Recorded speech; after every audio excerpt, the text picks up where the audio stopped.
आप देख रहे हैं पंजाब केसरी टीवी। हमारे साथ मौजूद हैं पूर्व मंत्री जगदीश नायर जी, जो होडल से विधायक रहे हैं और पूर्व में मंत्री रहे हैं। आज इनसे जानते हैं कि विभाजन विभीषिका को लेकर भारतीय जनता पार्टी ने एक बहुत बड़ा और देखा जाए तो पूरे देश में देशव्यापी एक आंदोलन शुरू किया है विभाजन विभीषिका को। हालांकि भाजपा के पदाधिकारियों का कहना है कि विभाजन विभीषिका का जो कार्यक्रम है 4 साल पहले शुरू किया था, लेकिन इस बार और ज़्यादा जोर दिया जा रहा है। मंत्री जी से पूछते हैं कि क्या कुछ कारण है जिसके कारण से इस दिन को याद किया जा रहा है 78 साल बाद। देखिए शर्मा जी, विभाजन विभीषिका का जो दिन था वो हमारे बुजुर्गों ने, हमारे जो पाकिस्तान से जो शरणार्थी आए, जो लोग यहाँ आके भारत देश के अंदर प्रवेश किया, उन्होंने जो कठिनाइयाँ झेली, उनके साथ जो यातनाएं दी गई थी पाकिस्तान सरकार ने, पाकिस्तान के लोगों ने, पाकिस्तान के उग्रवाद ने हमारी माताएं बहनों के साथ, हमारे नौजवानों के साथ पत्नी का पति बिछड़ जाना, कहीं बच्चा रह जाना, ऐसा गदर था कि जो आदमी ट्रेन में चढ़ गया वो चढ़ गया और जो रह गया वो रह गया। और रास्ते में चलते चलते लोगों को कत्लेआम कर दिया गया था। बहुत सारी ढेर सारी यातनाएं लोगों ने झेली।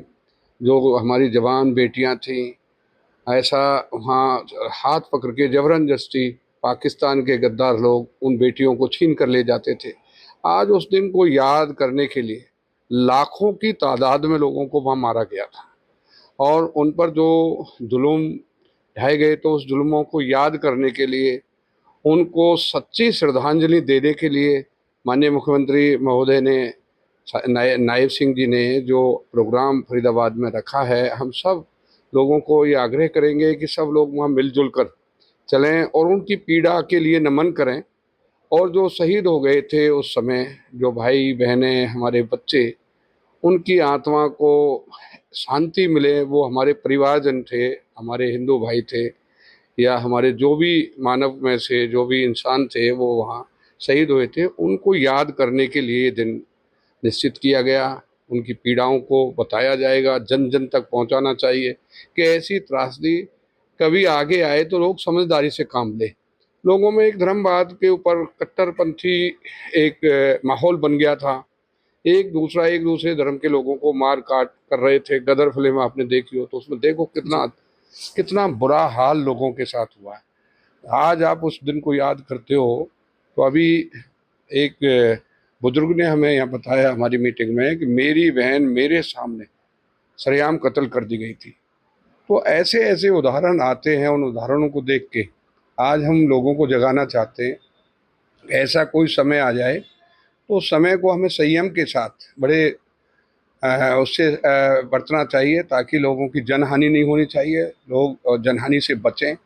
और आज जो उनके साथ अत्याचार हुए, उन अत्याचारों को किसी ने याद नहीं किया। भारतीय जनता पार्टी एक ऐसी पार्टी है जो बीते हुए समय को याद दिला के लोगों को जागरूक करना चाहती है। नायर साहब, दो विभाजन को लेकर के दो बहुत बड़े सवाल हैं। एक सवाल है महात्मा गांधी को लेकर के। उस समय आंदोलन के टाइम पे महात्मा गांधी देश के सर्वोच्च नेता थे जिन्होंने आज़ादी के आंदोलन को लीड किया था। एक तो उनका कहना था कि जो विभाजन होगा मेरी लाश के ऊपर से होगा। एक तो ये सवाल है। दूसरा सवाल ये है कि जब धर्म के नाम पर विभाजन तय हो ही गया, तो उसके बाद फिर यहाँ पर मुस्लिम धर्म यानी मुसलमान जो लोग थे वो क्यों रह गए, और फिर वहाँ पर जो हिंदू रह गए थे उनको क्यों कत्लेआम झेलना पड़ा। देखिए, कांग्रेस की दोहरी पॉलिटिक्स रही है। उस टाइम कांग्रेस के नेताओं के हाथ में, उस टाइम कांग्रेस के नेता, सारा देश संघर्ष कर रहा था। लेकिन महात्मा गांधी जी हमारे पूजनीय नेता हैं, हम भी नमन करते हैं उनके लिए। लेकिन उनकी कुछ नीतियां ऐसी थी जिसकी वजह से हमारे देश को खामियां भुगतनी पड़ी थी।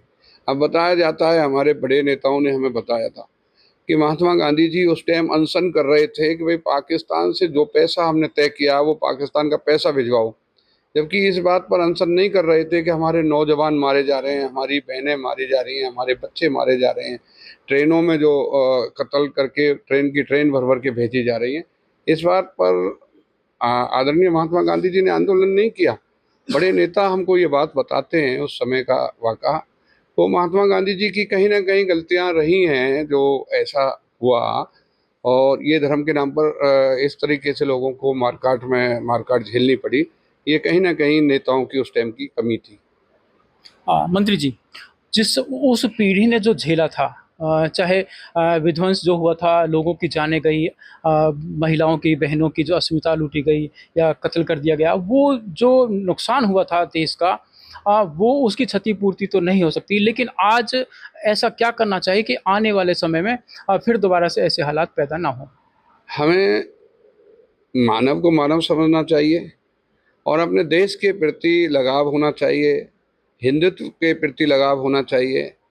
आज ऐसी नौबत ना आए, लोगों को हमें जागरूक करना चाहिए। जैसा पिछला ज़माना गुजरा, उस ज़माने में लोगों ने बहुत यातनाएं सहन की। सन 47 का वो ज़माना था। 14 अगस्त के दिन जो हुआ, वो सारा देश उस बात को जानता है। जो 70 साल का आदमी है, 70-75 साल का, वो उस वाक़े से उन्होंने अपनी आंखों से उन वाक़ों को देखा है। इसलिए हम लोगों से अपील करना चाहते हैं कि इस तरीके से धर्मवाद पर मानवता को तार-तार नहीं किया जाना चाहिए। हम सब मानवता के झंडे के नीचे, हिंदुत्व के झंडे के नीचे, भारत माता के झंडे के नीचे प्रेम भाव से देश की रक्षा करें, देश के साथ खड़े होकर देशभक्त बन के देश के लोगों की सेवा करें। सनातन संस्कृति को मानने वाले या हिंदुत्व को मानने वाले अक्सर ये कहते सुने जाते हैं कि हिंदू सो रहा है। तो ऐसे में दूसरे पक्ष के लोग या दूसरे धर्मों को मानने वाले हैं, चाहे ईसाई या मुसलमानों धर्म को मानने वाले, उनके बारे में कहा जाता है कि वे एकजुट हो रहे हैं और प्लानिंग कर रहे हैं। तो ऐसी क्या चीज़ें हैं जो लगता है कि दूसरे पक्ष के लोग वास्तव में हिंदुत्व या हिंदू संस्कृति के खिलाफ कोई बगावत कर सकते हैं या हिंदुत्व का नुकसान कर सकते हैं? देखिए, यदि कोई ये कहता है कि हिंदू सो रहा है, ये गलत कहता है। हिंदू हमेशा जगा रहता है और सनातन संस्कृति को आगे बढ़ाने में हमेशा हिंदू लगा हुआ है। हिंदू भाइयों में हमारे साधु संतों ने तरह तरह की जो प्रवचन देके लोगों को, आज हम सब लोग अपनी सनातन संस्कृति को उच्च कोटि की संस्कृति मानते हैं। यहाँ सबसे पहला है कि मानवता को एक अच्छा मानकर अहिंसा परमो धर्म पर चल के एक लोगों को कठिन जो ये हत्याएं होती हैं या मारा जाता है या निर्मम हत्याएं की जाती हैं, उन पर हम अंकुश लगाएं। अभी हमारे प्रधानमंत्री जी ने जब ये पाकिस्तान के साथ युद्ध किया था, तो पहले ये मौका दिया था कि भाई आप हमें ना छेड़ें, आप खून ना बहाने के लिए हमें मजबूर करें, हम नहीं चाहते कि लोग वहाँ मरें।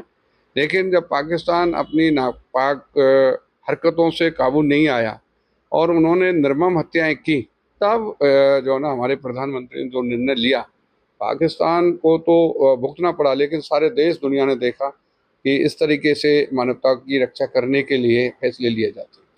अभी भी हमारे सेना प्रमुख हैं, उनको कहना पड़ रहा है कि पाकिस्तान से युद्ध कभी भी हो सकता है। देखिए, ये तो प्रधानमंत्री जी ने भी कहा था कि युद्ध बंद नहीं हुआ है। यदि आतंकवाद बढ़ेगा तो युद्ध जारी रहेगा। ये तो माननीय प्रधानमंत्री जी ने भी कहा था। यदि पाकिस्तान अपनी हरकत से बाज नहीं आता है, तो पाकिस्तान के साथ हमेशा इस तरीके का बर्ताव किया जाएगा। वो हमारे को तंग करेगा तो हम उसको तंग करेंगे। मंत्री जी, सेना बॉर्डर पे की बात हुई, या सेना तो अपना काम करेगी, लेकिन आम नागरिक से क्या अपील करेंगे? आम नागरिक को ऐसे हालात में यदि कोई युद्ध की स्थिति होती है तो क्या करना चाहिए? आम नागरिक को अपनी सेना का मनोबल बढ़ाना चाहिए, युद्ध के लिए तैयार रहना चाहिए, देश के लिए तैयार रहना चाहिए। यदि देश को कोई लूटना चाहता है, देश पर कब्जा करना चाहता है, देश की सांस्कृतिक विरासत को ख़त्म करना चाहता है, उसके लिए जनता को भी हथियार उठा लेना चाहिए और जनता आर्मी अपनी सेना के मनोबल को बढ़ाने के लिए उनके साथ खड़ी हो जानी चाहिए।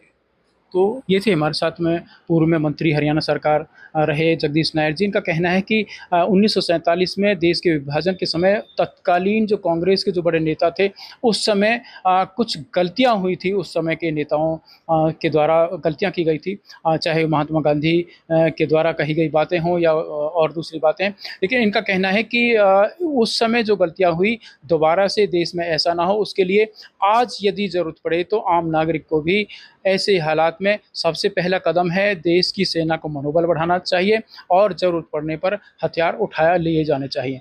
पंजाब केसरी टीवी के लिए साथी कैमरा पर्सन पवन के साथ गुरुदत्त गर्ग, पलवल। हमसे जुड़े रहने के लिए हमारे YouTube चैनल को सब्सक्राइब करें और नई वीडियो की नोटिफिकेशन के लिए बेल आइकॉन को दबाएं। अगर आप ये वीडियो Facebook पर देख रहे हैं तो लाइक जरूर करें और ज्यादा से ज्यादा शेयर करें। धन्यवाद।